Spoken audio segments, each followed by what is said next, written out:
Good afternoon बच्चों।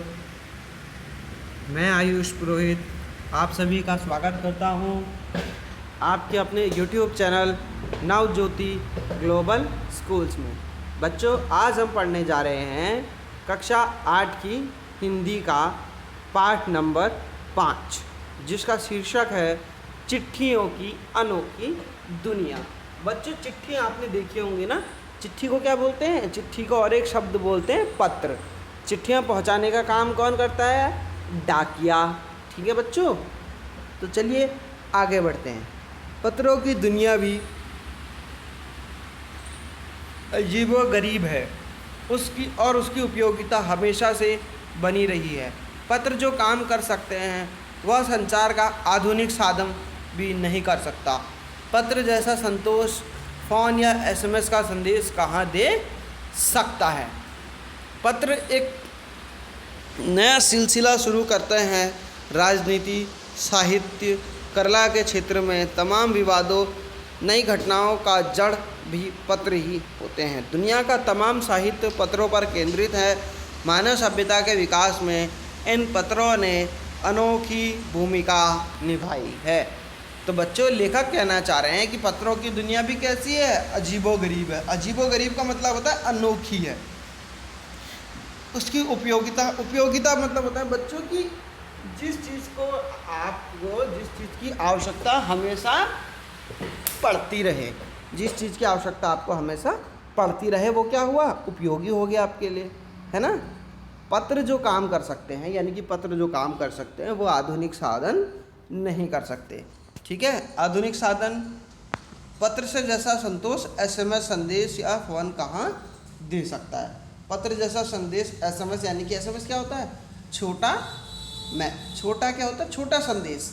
तो वो पत्र जैसा संदेश कहाँ, पत्र जैसा संतोष और आनंद कहाँ दे सकता है। तो कह रहे हैं, लेखक कह रहे हैं कि मानव जो है का जो विकास हुआ है उसमें पत्र ने कैसी भूमिका निभाई है? पत्र ने बहुत एक अहम भूमिका निभाई है। पत्रों का भाव सब जगह एक सा है, भले ही उसका नाम अलग अलग हो। पत्र को उर्दू में खत, संस्कृत में पत्र, कन्नड़ में कागद, तेलुगु में उत्तरम और जाबू, लेख, तमिल में कगडिड़ कहा जाता है। पत्र यादों को संजो कर रखते हैं, इसमें कोई संदेह नहीं है। हर आदमी की अपनी एक पत्र लेखन कला है और हर एक पत्र पर का अपना दायरा। दुनिया में रोज़ करोड़ों पत्र एक दूसरे की को तलाशते तमाम ठिकानों तक पहुंच जाते हैं। तो जो लेखक है वो बता रहे हैं पत्र के जो नाम हैं हर भाषा में क्या है?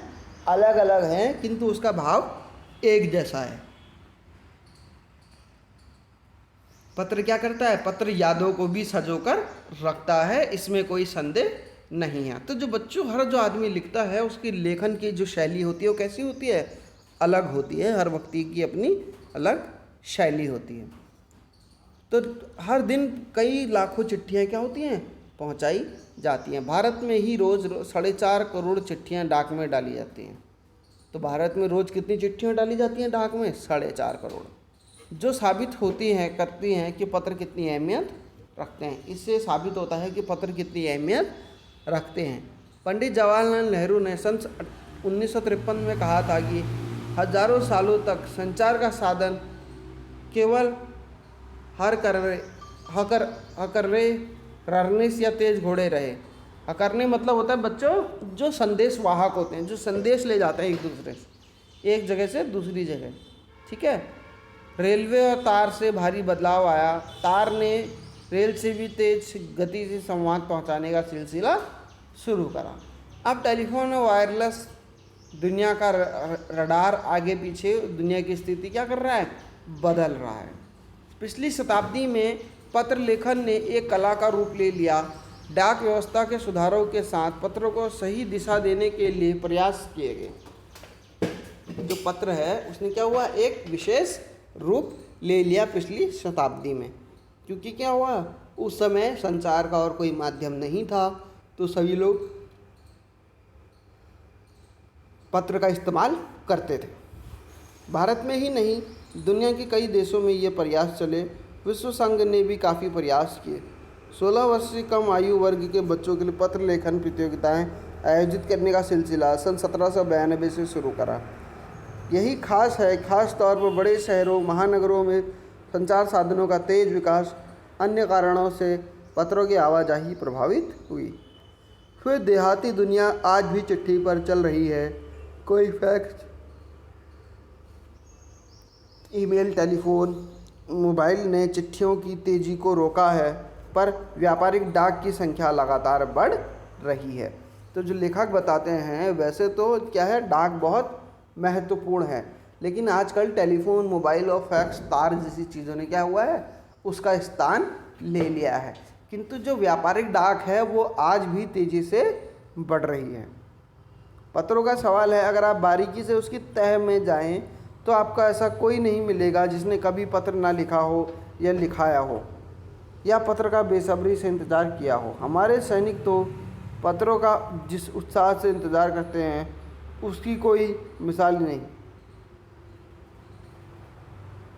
ठीक है बच्चों, तो लेखक कहना चाह रहे हैं कि अगर आप बारीकी से पत्र लेखन की तह में जाएंगे तो आपको क्या पता चलेगा, पत्र लेखन क्या है, एक कला है ना बच्चों। ऐसा कोई व्यक्ति नहीं होगा जिसने ना कभी पत्र लिखा हो ना कभी पत्र लिखवाया हो। उसने कभी ना कभी पत्र लिखा होगा या पत्र लिखवाया होगा, और यह ऐसा होगा उसने कभी कोई पत्र का इंतज़ार न किया हो। परिवहन के साधनों ने विकास की दूरी बहुत घटा दी है। तो जो परिवहन के साधन हुए हैं जैसे रेल, बस, कार, गाड़ी, तो उनसे क्या हुआ है, दूरी काफ़ी कम हो गई है और चिट्ठियाँ पहले से तेज़ पहुंच जाती हैं। आज के देश में ऐसे लोगों की कमी नहीं है जो चिट्ठियों को सही से संजोकर विरासत के रूप में रखे हुए हैं। तो आज भी ऐसे लोगों की कमी नहीं है जो चिट्ठियों को विरासत के रूप में सहेज कर रखे हुए हैं। पत्रकार, उद्यमी, कवि, प्रशासक, तो ये सभी कौन हैं, सबके कैसे कैसे हैं, अपने अपने विषय हैं।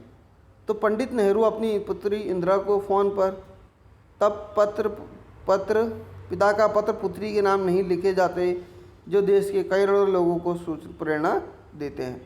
तो ऐसे कई सारे पत्र लिखे गए, जैसे पंडित जवाहरलाल नेहरू को प्रेरणा थी ना, उनके पत्र लेखन की कला से और उनके पत्र लिखने के स्टाइल से लोगों को क्या हुआ, प्रेरणा मिली और उन लोगों ने भी पत्र लिखना प्रारंभ किया।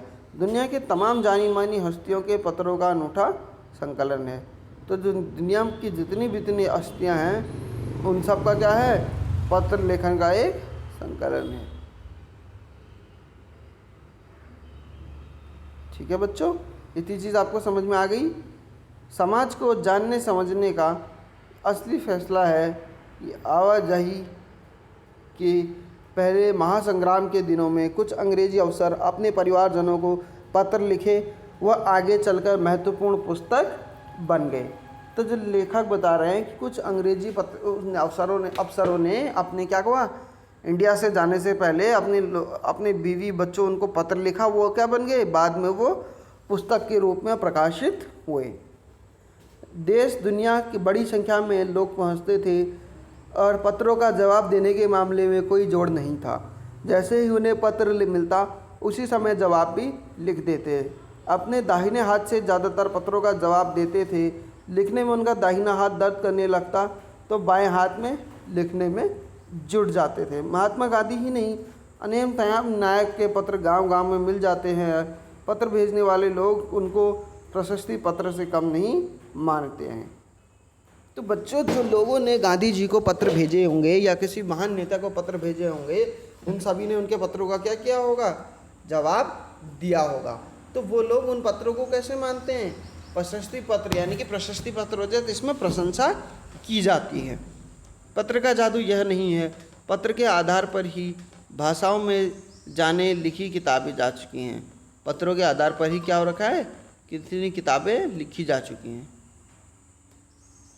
ये है बच्चों, ठीक है। तो इतना आपको समझ में आ रहा है ना। पत्र में, वास्तव में पत्र किसी दस्तावेज से कम नहीं है। पत्र क्या है, किसी दस्तावेज से कम नहीं है। पंत के 200 पत्र, बच्चन के नाम और निराला के पत्र हम लाखियों हैं, कहा पत्र के आईने में दयानंद सरस्वती, समस्त कई किताबें आपको मिल जाएंगी। तो जो बड़े बड़े लोग थे, बड़े बड़े महान जो नायक थे, उन सभी के पत्रों को आज संजोया गया है, जिन्हें पुस्तक का रूप दे दिया गया है। पत्र व्यवहार की परंपरा भारत में बहुत पुरानी है, इसका असली विकास आज़ादी के बाद ही हुआ है। सरकारी विभागों की तुलना में सबसे ज़्यादा गुडविल डाक विभाग की ही है। खास वजह यह है कि यह लोगों को जोड़ने का काम करता है। तो जितने भी सरकारी विभाग हैं उसमें सबसे अच्छी छवि किसकी है? डाक विभाग की, क्योंकि ये क्या करता है? लोगों को जोड़ने का काम करता है। संचार के तमाम मतलब साधनों के बावजूद भी चिट्ठी की हैसियत बरकरार है। शहरी इलाकों में आलीशान हवेली हो या फिर झोपड़पट्टी में रह रहे लोग, दुर्गम जंगल से घिरे गांव हो या फिर बर्फबारी के बीच जी रहे पहाड़ के लोग, समुद्र तट पे रह रहे मछुआरे हो या फिर रेगिस्तान की ढूंढियों में रह रहे लोग, आज सभी का पत्र का बेसब्री से इंतज़ार होता है। एक दो नहीं, करोड़ों लोग खत और सेवाओं के लिए रोज़ भारतीय डाकघर के दरवाजे तक पहुंचते हैं। बहुआयामी भूमिका नज़र आ रही है। इसकी क्या हो रही? बहुआयामी भूमिका नज़र आ रही है। दूर देहात में, गांव घरों में चूल्हे मनी ऑर्डर अर्थव्यवस्था से ही जलते हैं। गांव गरीब बस्तियों में चिट्ठी या मनी ऑर्डर लेकर पहुंचने वाला डाकिया देवदूत के रूप में देखा जाता है। तो जो लेखक बता रहे हैं, दूर दराज के जो गांव है वहाँ कोई रह रहा व्यक्ति हो या जो शहरों में रह रहा व्यक्ति हो, असल बात तो ये है, जो गाँव में चूल्हे जलते हैं वो बाहर शहरों में काम कर रहे या उन विदेशों में काम कर रहे उनके बच्चे उन्हें मनी ऑर्डर भेजते हैं, उससे ही उनका खर्चा चलता है या उनका चूल्हा जलता है। और चिट्ठी लाने वाले डाकिया को देवदूत कहा जाता है। अरविंद कुमार सिंह जी के द्वारा लिखित ये पाठ है। ठीक है, तो ये पाठ अब यहाँ पे ख़त्म होता है।